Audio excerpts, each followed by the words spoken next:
জমি দুর্নীতিতে গ্রেফতার তৃণমূলের নেতা, গ্রেফতার ডাবগ্রাম ফুলবাড়ি নেতা দেবাশিস প্রামাণিক। গতকাল দিনভর জেরার পরে রাতেই তাকে গ্রেফতার করা হয়। আমাদের সঙ্গে রয়েছেন আমাদের প্রতিনিধি পার্থ, থেকে আরো বিস্তারিত জেনে নেব। পার্থ, থেকে কি দুর্নীতি উঠেছে এই তৃণমূল নেতার বিরুদ্ধে?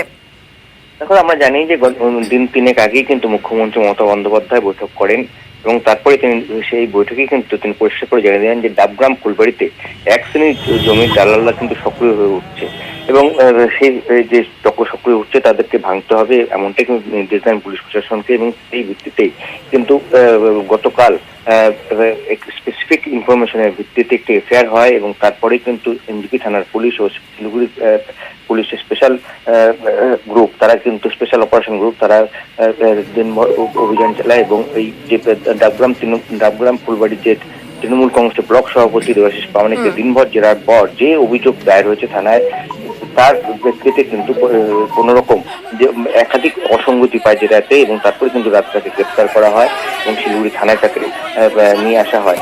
আজ তাকে জলপাইগুড়ি আদালতে তোলা হবে এমনটাই জানা যাচ্ছে। এবং গতকাল রাতেও কিন্তু শিলিগুড়ি পুলিশের শীর্ষ কর্তারা তাকে জেরা করে এবং সেখানেও কিন্তু কোনো রকম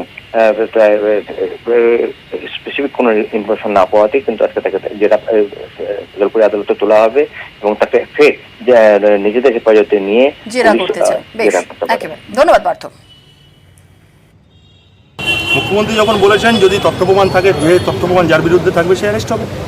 তথ্য প্রমাণ যার বিরুদ্ধে নেই, অন্যায়ভাবে তো অ্যারেস্ট হবে না।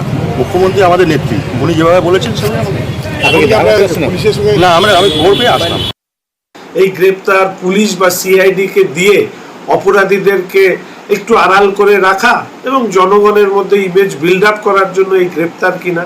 উনি ওই এলাকার বেতাজ বাদশা, তার সম্পদ মনে হয় অনেক রাজা মহারাজার থেকেও বেশি।